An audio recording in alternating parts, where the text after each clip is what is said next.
Bismillahirrahmanirrahim. Assalamualaikum warahmatullahi wabarakatuh. Pada hari ini pelajaran kita yang akan dibimbing oleh guru kita Al-Ustadz Muhammad Fatih pada sore hari ini dimulai pukul 16.00 sama dengan 17.00. Selama 2 jam kita belajar kitab Tatsib. Hari ini kita membahas tentang Al-Hajr, larangan mengelola harta. Jadi yang pertama kita akan bahas tentang larangan mengelola harta. Di harta yang berhak dikelola dan yang tidak berhak dikelola. Maka pada pelajaran ini akan dijelaskan oleh Ustadz Muhammad Fatih. Para pemirsa yang dirahmati Allah SWT, mudah-mudahan pada kesempatan pembelajaran kitab Tatsib ini bisa menambah wawasan ilmu kita untuk mengamalkan agama-agama Allah Subhanahu wa taala dalam perjuangan kita untuk menuju ridhonya Allah Subhanahu wa taala. Pada bab kedua nanti akan dilanjutkan tentang hukum tasyaruf anak kecil, orang gila dan orang bodoh. Itu 2 bab yang akan dibahas oleh guru kita Al-Ustadz Muhammad Fatih. Jangan lupa para penonton untuk like dan subscribe-nya untuk terus berkarya, dan Anda bisa menonton terus-menerus mengikuti pengajian ini, kajian kitab Tatsib ini sampai selesai. Nanti mungkin ada selama 4 bulan pertama kita akan share terus-menerus pembelajaran kitab Tatsib ini. Demikian para pemirsa, terima kasih, semoga manfaat, selamat menonton, dan semoga bisa manfaat untuk kita semua umat Islam seluruh alam. Wassalamualaikum warahmatullahi wabarakatuh.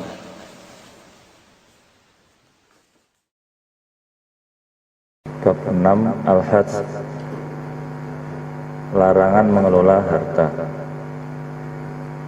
Larangan mengelola harta itu diberlakukan pada 6 orang, yaitu anak kecil, orang gila, orang bodoh yang menghambur-hamburkan hartanya, orang yang bangkrut akibat dililit hutang, orang sakit yang dikhawatirkan mati dalam mengelola harta yang melebihi sepertiga dari harta keseluruhannya, budak yang tidak diberi izin berdagang oleh majikannya.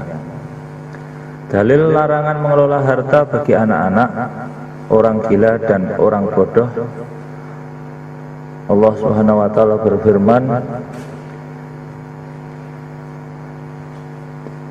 yang artinya, dan janganlah kamu serahkan kepada orang-orang yang belum sempurna akalnya harta mereka yang ada dalam kekuasaanmu, yang dijadikan Allah sebagai pokok kehidupan.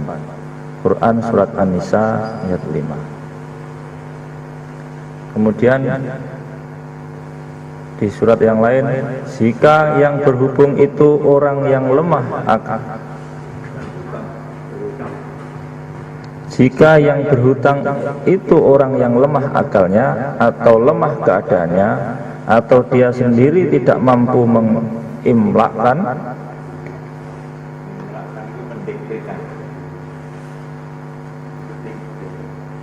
jika yang berhutang itu orang yang lemah akalnya atau lemah keadaannya, atau dia sendiri tidak mampu imlakkan, maka hendaklah walinya mengimlakkan dengan jujur. Quran Surat Al-Baqarah 282. Ayat yang lain, dan ujilah anak yatim itu sampai mereka cukup umur untuk kawin. Kemudian jika menurut pendapatmu mereka telah cerdas, pandai memelihara harta, maka serahkanlah kepada mereka harta-hartanya.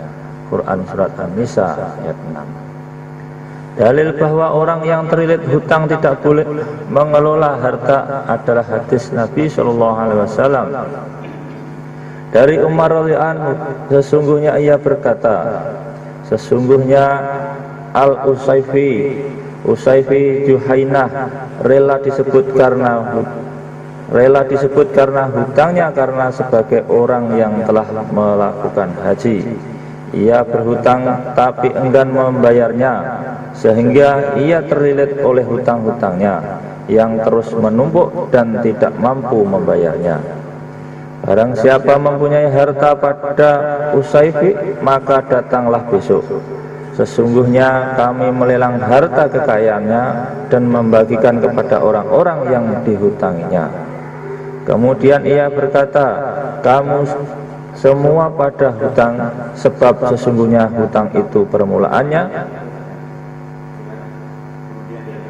Kemudian ia berkata, kamu semua pada hutang, sebab sesungguhnya hutang itu permulaannya berupa kecemasan dan berakhir dengan kesedihan.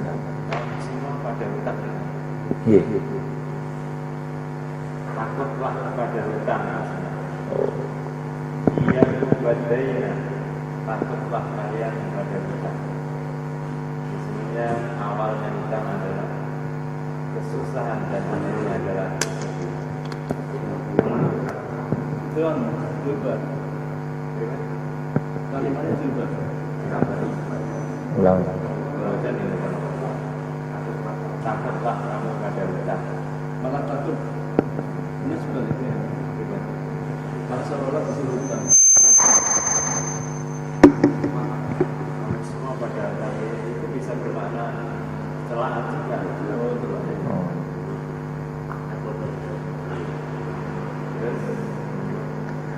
Dalil bahwa orang yang sakit keras tidak boleh membelanjakan lebih dari sepertiga dari harta kekayaannya adalah hadis Nabi Shallallahu Alaihi Wasallam dari Sa'ad bin Abi Waqqas radhiyallahu anhu. Ia berkata, Rasulullah Shallallahu Alaihi Wasallam pada waktu pelaksanaan haji wada menjenguk saya yang sedang sakit keras. Saya berkata, sesungguhnya saya ini telah sakit parah dan saya memiliki harta kekayaan banyak, sedang ahli warisku hanya seorang anak perempuan. Bolehkah saya menyedekahkan 2/3 harta saya itu? Nabi Sallallahu Alaihi Wasallam bersabda, jangan. Saya berkata, kalau separuhnya? Beliau bersabda, jangan. Saya berkata, kalau saya sedekahkan sepertiganya? Beliau bersabda, boleh. Dan sepertiga itu termasuk banyak. Sesungguhnya kamu meninggalkan ahli warismu dalam keadaan kaya itu lebih baik daripada kamu meninggalkan mereka dalam keadaan miskin dan meminta-minta orang. Hadis riwayat Bukhari dan Muslim. Hukum tasarruf anak kecil, orang gila dan orang bodoh. Hukum pentasarufan harta yang dilakukan oleh anak kecil, orang gila dan orang bodoh itu sah. Ulangi. Hukum pentasarufan harta yang dilakukan oleh anak kecil, orang gila dan orang bodoh itu tidak sah.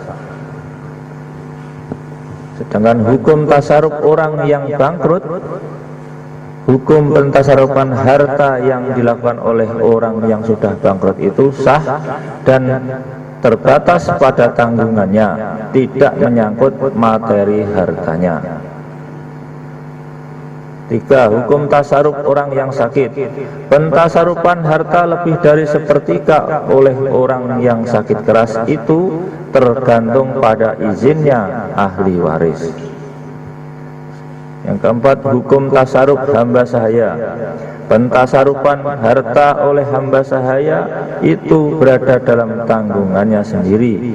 Ia dituntut dengan tindakannya itu setelah ia merdeka.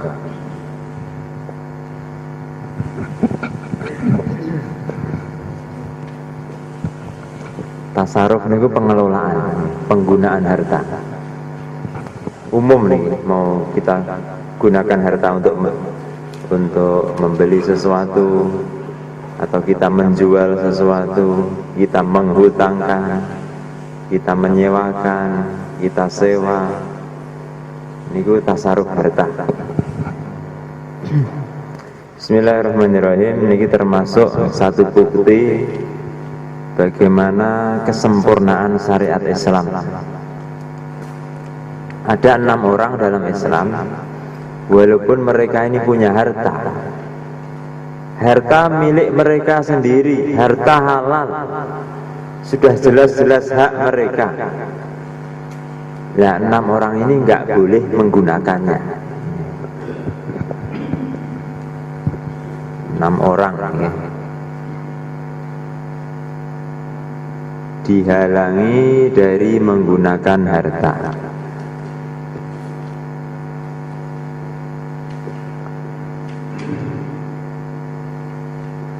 Hikmahnya apa nih? 3 orang,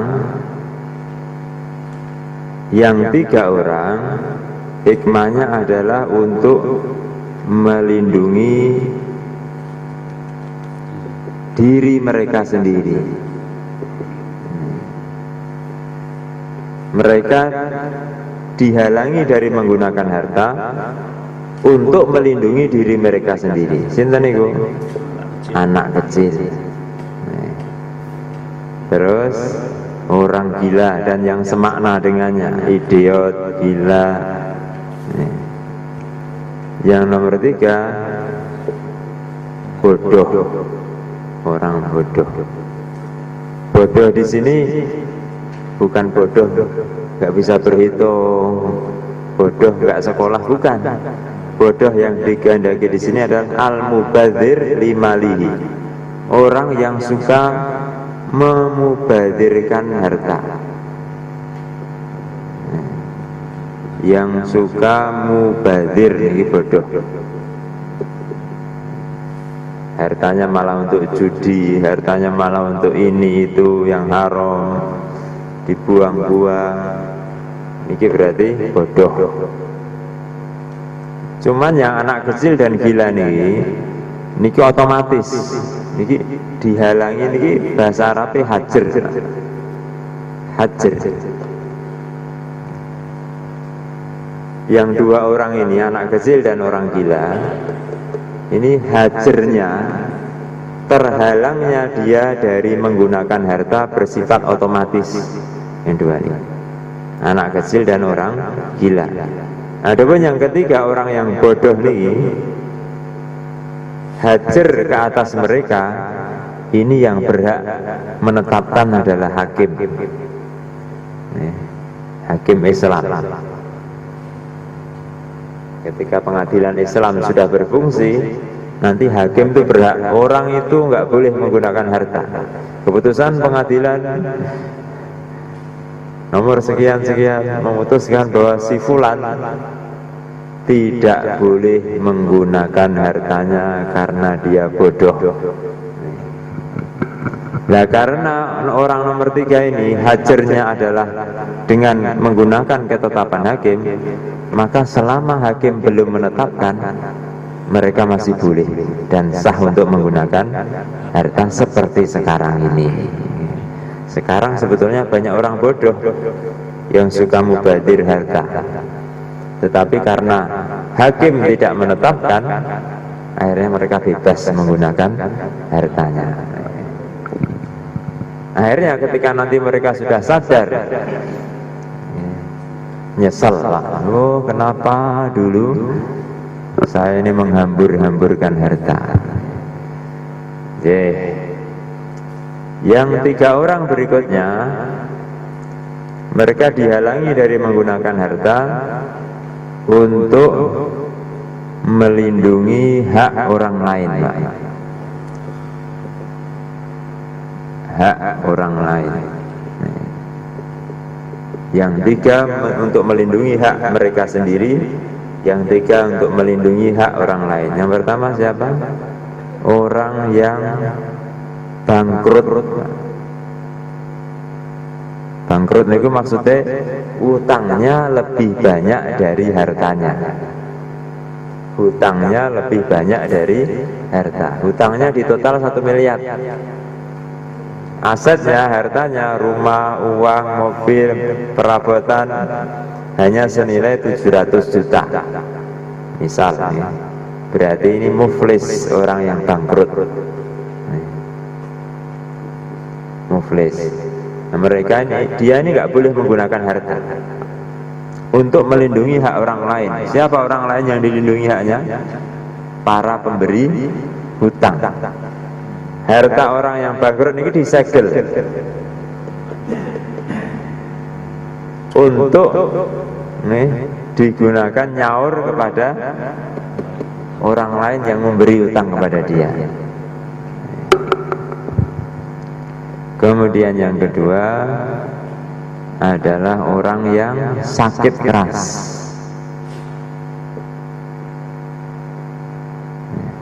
Orang yang sudah sakit keras, sakit yang disangka orang itu akan cepat meninggal sebab sakitnya itu. Maka orang seperti ini dibatasi hanya boleh menggunakan sepertiga harta, lebih nggak boleh. Sakit keras ini sepertiga boleh. Mau dia hibahkan, mau dia wakaf, mau dia wasiat untuk ini, untuk itu boleh. Yang 2/3 tidak boleh prinsipnya. Untuk melindungi siapa nih? Untuk melindungi ahli waris. Maka di sini ketidakbolehan yang 2/3 ini ada pengecualian. Tidak boleh kecuali. Nah, semua ahli waris setuju. Semua ahli waris setuju. Anak-anak dikumpulkan, nak, bapak dulu ketika masih sehat kurang beramal. Sekarang bapak sudah kayak begini, mungkin gak lama lagi akan sowan. Anu ya nak, harta bapak semua tak infakkan ya nak. Pripun iki? Nggih napa? Lah itu kalau nggak setuju, kalau anak-anaknya nggak setuju, maka yang boleh hanya seukuran sepertiga. Bapaknya bilang semua harta bapak saya infakkan ya nak. Jangan pak, nanti kami gimana? Maka ketika anak-anaknya ahli warisnya menolak, yang dijalankan hanya sepertiga. Yang 2/3 tidak boleh. Kalau yang sepertiga ini haknya dia, nggak boleh dihalangi. Seandainya semua ahli waris menolak pun, yang ini harus dilaksanakan.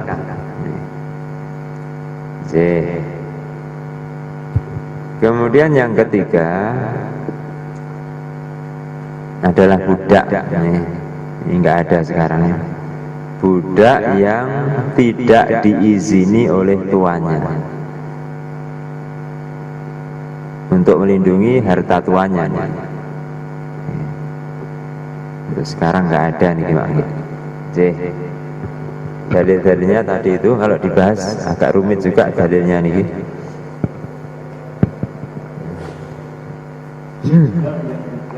Diizini oleh tuannya untuk menggunakan harta. Ya, budak itu nggak punya apa-apa. Bolehnya dia menggunakan harta itu harta tuannya, dan itu pun dengan izin tuannya.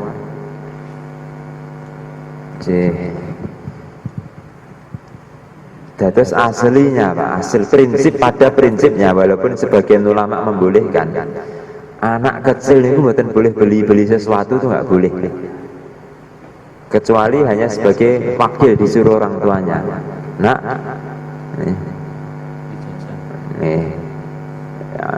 orang tuanya ada di situ, anaknya yang maju boleh. Tapi aslinya itu beli jajan itu pun nggak boleh. Hanya saja sebagian ulama membolehkan untuk penggunaan harta yang remeh, yang kecil, 1.000, 2.000, 5.000, 10.000. 10.000 itu nak saat ini termasuk remeh nih. Itu boleh menurut sebagian ulama. Kabar gembira bagi bakul pentol ya, yang jualan di depan MI. Loh, kalau nggak begini mah loro kabeh nih ya. Kasihan anaknya, lebih kasihan lagi yang jualan pentol.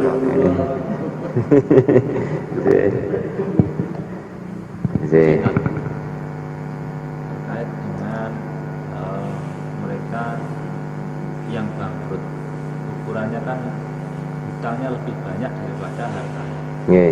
Kemudian harus diketahui biasanya ini mereka tetap menggunakannya, sedangkan kita bisa memberikan saran untuk tidak menggunakan itu untuk pembayaran hutang. Namun di sisi lain mereka tetap ngotot menggunakan itu. Tindakan kita bagaimana? Nah, itulah kerepotan sekarang ini. Karena nggak ada hakim yang menghajar dia, akhirnya dia bebas menggunakan hartanya orang yang bangkrut ini tadi. Aslinya nggak boleh, tapi ketidakbolehannya ya nunggu ketetapan dari hakim. Tetapi begini Pak, ini ada satu solusi, tapi ada syaratnya. Syaratnya aman dari timbul fitnah atau kekacauan. Misal ada orang yang punya hutang ke kita, kemudian orang itu nggak mau bayar padahal punya harta, maka kita sebagai yang punya piutang boleh ngambil paksa, ngambil ketika dia nggak ada tiba-tiba diambil, itu boleh, tapi syaratnya tidak timbul fitnah atau kekacauan yang lebih besar. Maka bagusnya ketika dia nggak tahu, ini yang kita pikir dibahas ini. Nah, ketika dia nggak ada, diambil hartanya, kita jual, okay. Terus misal utang dia 100 juta, kita ambil harta dia senilai 150 juta, mobil misalnya. Tapi ya 50 juta harus dikembalikan lagi. Yang diambil hanya senilai hutangnya. Ini boleh. Jalan ketaatan. Ketika lewat hakim sulit, dia punya harta tapi nggak mau bayar. Sedangkan Nabi bersabda, matlul ghani zulmun. Orang punya harta kok nunda-nunda bayar hutang padahal sudah temponya, maka ini adalah sebuah kezaliman, sebuah maksiat. Nunda bayar hutang padahal punya harta dan sudah jatuh tempo, niki sebuah maksiat. Maka menghilangkan kemaksiatan itu perintah. Jiko boleh. Jalan terakhir tapi ya. Jalan terakhir ketika lewat hakim nggak bisa, ya. Dan dengan syarat dirasa aman dari terjadinya fitnah atau kekacauan yang lebih besar, maka boleh begitu itu. Itu aslinya bukan ngambil barang orang lain, tuh ngambil hak kita aslinya aja. Iya, benar. Itu kan ngambil paksa. Tanpa sepengetahuan ini nanti kan dipolisikan bagaimana? Nah, ini makanya timbul kekacauan jadinya. Jadi nggak boleh kalau begitu. Terlalu keras nih. Kebolehannya dengan syarat. Lewat pengadilan nggak bisa dan tidak timbul fitnah atau kekacauan. Sebab tindakannya itu baru boleh. Kalau nggak begitu nggak boleh, jadi haram. Haramnya bukan dari segi ngambilnya, tapi dari segi tindakannya itu menimbulkan kekacauan. Makanya nek sakit ngilang angsa. Yang sakit keras ini boleh sepertiga apa di mana? Ini maksudnya diinfakkan kepada orang lain atau internal keluarga? Bebas ini kan. Orang yang sakit keras diberi hak boleh menggunakan sepertiga hartanya. Ini untuk apa ini? Bebas. Mau untuk infak kepada tetangganya boleh, kepada keluarga yang bukan, kepada keluarga pun boleh. Ini bukan wasiat lagi. Mau dibikin wasiat pun boleh, tapi kalau wasiat itu hanya boleh kepada selain ahli waris. wasiat ke ahli waris hukumnya tidak sah. Jika aku mati, wasiat niku cirine didahului dengan kata-kata jika aku mati nanti, atau kata-kata yang semisalnya. Jika aku nanti mati, kebunku tolong diberikan ke fulan. Nih, nggak boleh, nggak boleh. Wasiat itu wasiat. Kalau digantungkan dengan kata-kata jika aku mati, hukumnya jadi hukum wasiat, dijalankan ketika dia sudah mati. Sedangkan ketika seseorang mati sudah ada tertib yang lain, yaitu waris, maka nggak boleh wasiat. Ini bukan wasiat ya, ini umum nih. Nggak sah, nggak boleh dipakai. Kalau wasiat ke ahli waris sendiri, karena menentang hukum waris jadinya. Ketika seseorang berwasiat ke ahli warisnya sendiri, sedangkan wasiat ini dilaksanakan ketika dia sudah mati, dan ketika seseorang mati otomatis berlaku hukum waris, maka wasiatnya berarti menentang hukum waris, akhirnya nggak boleh. Kebiasaan orang Jawa ini, dia bagi harta waris tidak sesuai dengan waris. Contohnya, saya punya anak 6 nih. Anak 6 ini statusnya beda-beda. Karena ingin keadilan tadi, ya sudah kan harus kerja, kayak gitu. Itu gimana? Niki waris atau hibah? Ya termasuk waris. Ini saya sendiri. Orang tua saya meninggalkan satu rumah. Kami berembuk nih musyawarah. Ibu sudah tua, bapak sudah tua. Wis omah ki cocono, suruh beli. Saya disuruh. Saya bisa membeli tapi tidak seharga umum. Semua setuju. Akhirnya dibagi sekian. Ini gimana? Kalau pembagian ini dilakukan ketika seseorang itu masih hidup, kinggo kowe, dia masih hidup, ini bukan waris, niki hibah, boleh bebas. Tapi kalau dia masih hidup tapi sudah sakit-sakit keras gini, sepertiga bolehnya. Terus yang bertiga, misalnya kalau dia mati misalnya, jadi dibagi mati dia, sisa 2/3 waris. Dibagi waris. Iya, bagi waris. Sesuai dengan syariat. Sesuai dengan hitungan waris. Oke, kita lanjutkan. Kalau orangnya itu masih hidup, niki hibah, bukan waris ya. Waris itu orangnya sudah meninggal, nggak pesen apa-apa, lah hartanya otomatis diwaris. Lah waris niku sudah ada tarifnya, langsung disebutkan dalam Al-Quran. Hadis pun tidak menyebutkan kadar pembagian warisan, saking gawatnya urusan harta nih. Maka langsung tarifnya niku disebutkan dalam Al-Quran. Maka harus sesuai itu, kecuali ya, dan kecuali ini Pak. Ini kan sudah pembagian ini kan jadi hak ahli waris ya. Ini bahas warisan makin bagian ini sendiri makin. Kapan-kapan nanti kalau sampai babnya bahas sedikit. Secara singkat dulu, ya. Aslinya bagiannya sesuai hak masing-masing yang sudah ada di Quran. Sekian. Kalau nggak ikut ini, berarti ada yang terdolimi dan ada yang mendolimi. Ada yang ngambil hartanya orang lain, ada yang diambil haknya. Itu pertama. Kecuali yang tidak ada kecualinya, seluruh ahli waris ridho. Kecuali seluruh ahli waris ridho.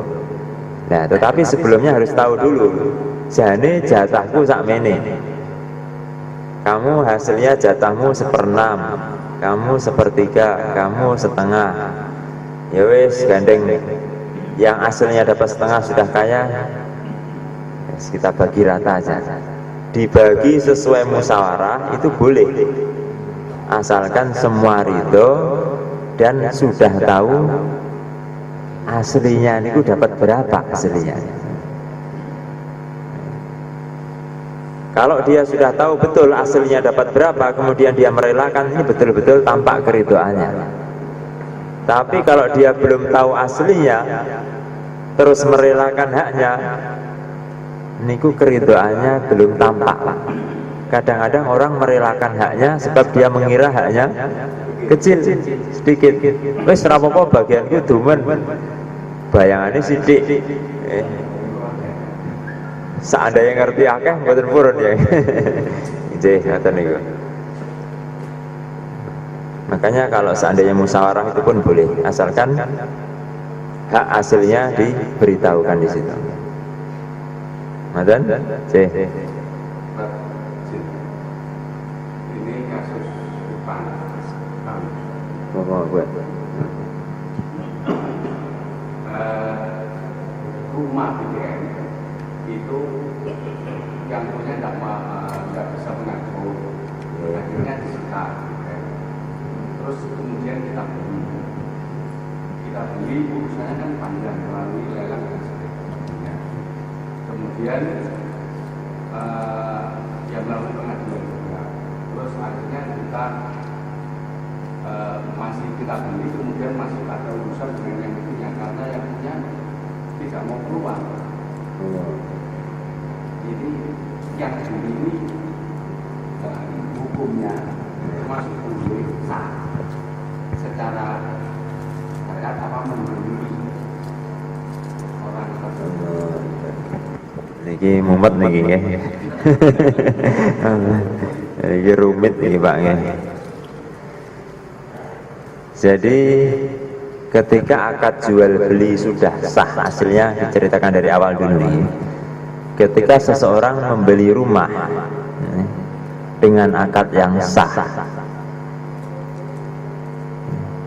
akadnya membeli dengan pembayaran tempo, itu boleh-boleh saja. Akadnya sudah sah. Ketika akadnya sah, berarti rumah ini sudah jadi milik pembeli. Rumah sudah jadi milik pembeli, tetapi pembeli punya kewajiban ngangsur uang pembayaran. Bila ketika pembeli sudah nggak mampu ngangsur, penjual nggak boleh main sita aslinya ngoten Pak. Karena ini rumah milik siapa ini? Milik pembeli ini Pak. Rumah ini adalah milik pembeli yang sah. Sudah diakati di awal dengan jual beli yang sah walaupun pembayarannya diangsur. Maka aslinya bolehnya tuntutan penjual itu cepat lunasi. Jual hartamu untuk melunasi. Bila ketika pembeli nggak mau, tetap nggak mau melunasi, nggih, baru boleh disita.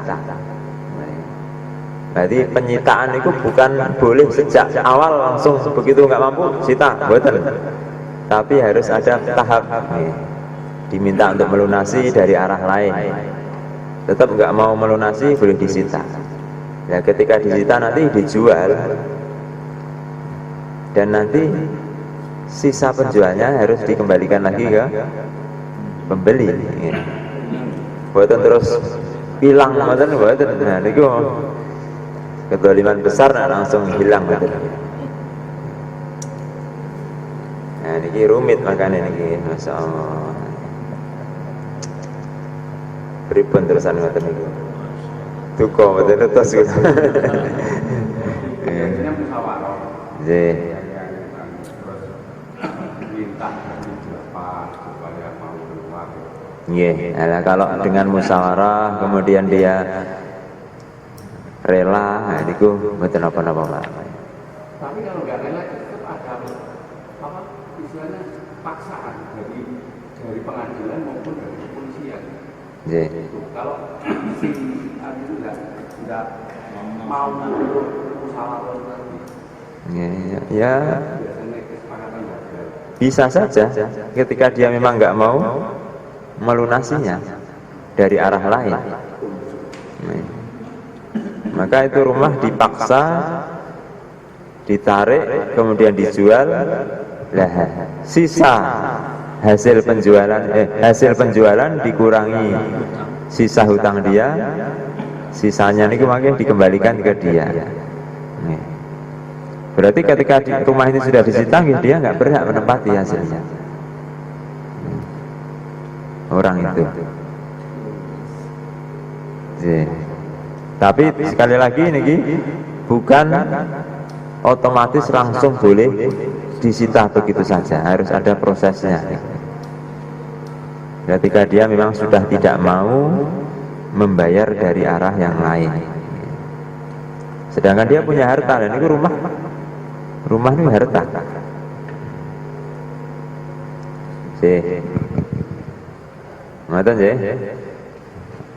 Nah terus dari sini juga bisa kita ambil pelajaran, orang tua itu nggak boleh menggunakan harta anaknya, Pak. Kadang-kadang anak kita diberi harta oleh orang lain, nah akhirnya orang tua bilang, nak, tak pakai dulu ya uangmu. Nggih bu.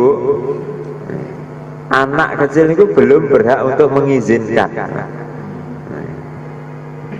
belum berhak untuk mengizini pentasarufan harta. Aslinya seperti itu aslinya. Berapa? Solusinya ketika anaknya sudah balik nanti, kembalikan atau minta ikhlasnya. Nak, dulu bapakmu pernah gini, diikhlaskan ya nak. Nggih Pak, bapak piyambak mboten napa-napa. Sah Pak, kalau anaknya sudah balik. Disangoni baik tinggu bapaknya. Diperuntukkan ke anaknya itu enggak apa-apa. Kita hanya mengelolakan saja. Boleh. Kalau mengelolakan saja boleh. Untuk kemaslahatan anak boleh. Satu berita ini, jadi suami istri hartanya dari bawaan suami. Begitu suami meninggal, ini istri ini hartanya dihabiskan, padahal bukan harta bonus ini, ini anaknya. Ini bagaimana? Yang jelas kedoliman. Terus anaknya harus bagaimana? Ini ada, ini kok anak kandung atau istri kedua nih? Ini istri pertama, Jadi bapaknya kan bawa harta tersendiri. Ini meninggal. Sama bapaknya. Tapi ibunya ini dihabiskan. Seharusnya kan punya waris anaknya. Bagaimana? Ada seseorang bapak, dia menikah, kemudian bapak ini punya harta bawaan punya dia sendiri, bukan gono gini berarti ketika bapak ini meninggal, itu harta milik siapa? Otomatis jadi milik ahli waris, otomatis. Detik itu pemilik harta meninggal, detik itu juga hak milik atas harta itu sudah berpindah. Nggak usah nunggu yang bagi waris datang. Detik itu meninggal, detik itu juga secara Islam haknya sudah berpindah kepada ahli waris. Nggih, semua ahli waris dapat bagian sesuai porsi masing-masing. Anak dapat jatah, istri dapat jatah. Orang tua kalau masih ada dapat jatah, yang lain terhalang. Nggih, gawan mayit. Nah nggih. Niki dapat hak waris, istri itu dapat hak waris. 1/8 istri itu kalau bukan hak anak penuh. Istri dapat 1/8 kalau orang yang meninggal itu punya anak. Lah ternyata si istri ini menghabiskan harta warisan untuk kepentingan dia sendiri. Nggih, berarti memakan harta orang lain berarti. Sikap kita nggak harus dihalangi kemungkaran ini. Kalau nggak bisa nggak.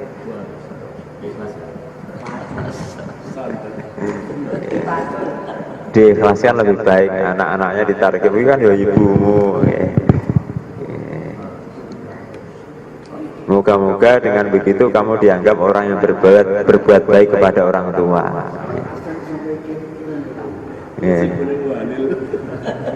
Ada anaknya itu mengadukan ibunya gara-gara ibunya diadukan ke polisi, tapi polisi itu nggak mau dia.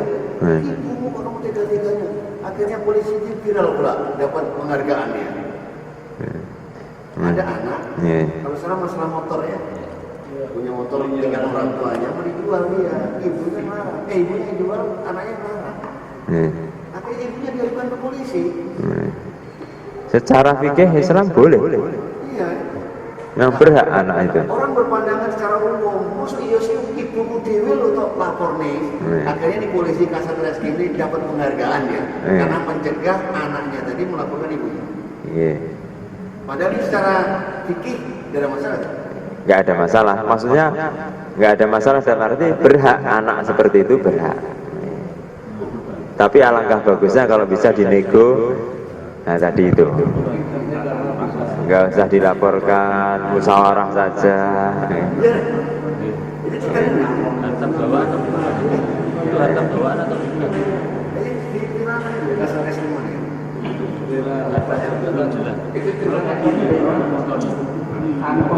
Itu ceritanya begini, saya baca yang itu si ibunya itu dapat bagian seperjuangan haji. Terus uang itu diberikan motor gitu loh. Nah motor ini dipakai untuk berangan-angan. Terus si anaknya ibu ini tidak terima. Terus akhirnya motor itu dijual, tidak boleh itu mau dijual tapi tidak boleh itu. Nah ini ibunya Kalau anaknya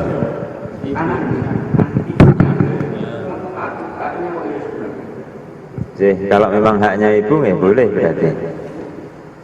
Itu dianggap bentuk dari 1/8 bagian ibu itu. Ini berarti memang haknya si ibu.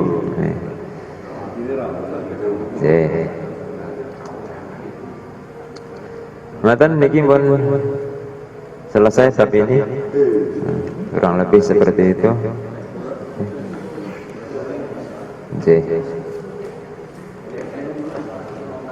Sampun isak materi. Sampun ya. Monggo ada.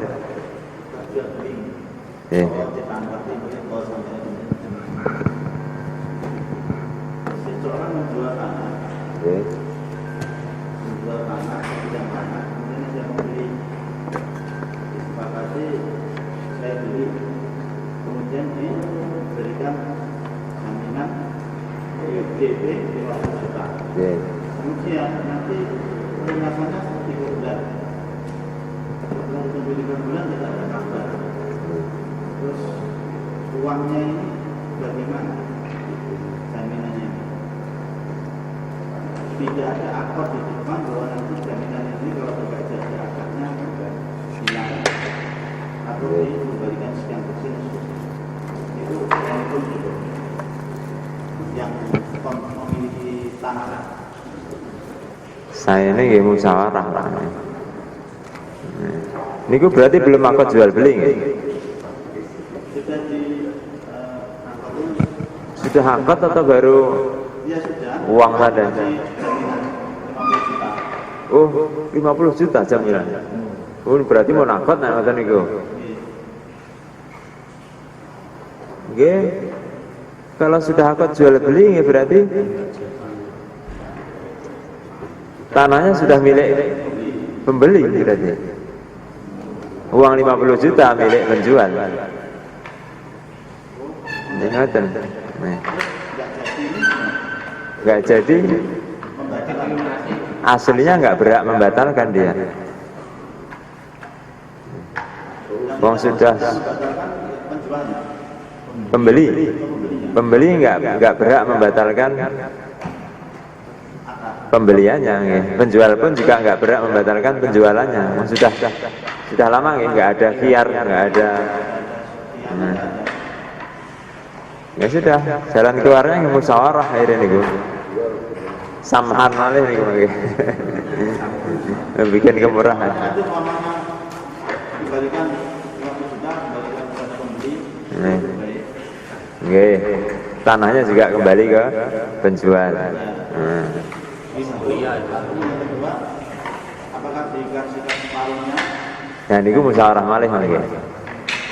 Ini musyawarah. Kalau dia memberikan sebagian sebagai tanda, nggih, sebagai tanda, nggih. Kalau uang muka otomatis hilang nggak ada ngoten niku. Nggak boleh dalam Islam. Nggak boleh. Jadi DP tidak boleh ya? DP boleh. DP boleh DP. Iya, uang muka boleh aja. Uang muka hangus ini saya nggak boleh. Tapi ini masyarakat banyak terjadi loh. Oke. Kalau kesepakatannya imam ini kesepakatan dua ini. Nanti kalau nggak jadi uang yang dititipkan itu dari saya, kita membiarkan. Bagaimana? Jadi yang gua jawab samkan juga. Kesepakatan awal. Jadi harus musyawarah lagi sih. Nggih, saya ini musyawarah nih Pak, termasuk niki juga. Di akhir ini. Bukan ke polisi. Polisi kan yang dipegang berarti kesepakatan awal. Yang tertulis di itu. Kita menangkan yang penjual. Padahal besar nih. Iya. Karena kesepakatannya sebenarnya kesepakatan asal tambah ya makanya bisa besar 20%. Bisa 20%. Umumnya kalau anggap besar saya pernah nangani seperti ini ada pernyataannya tapi nilainya besar 20%.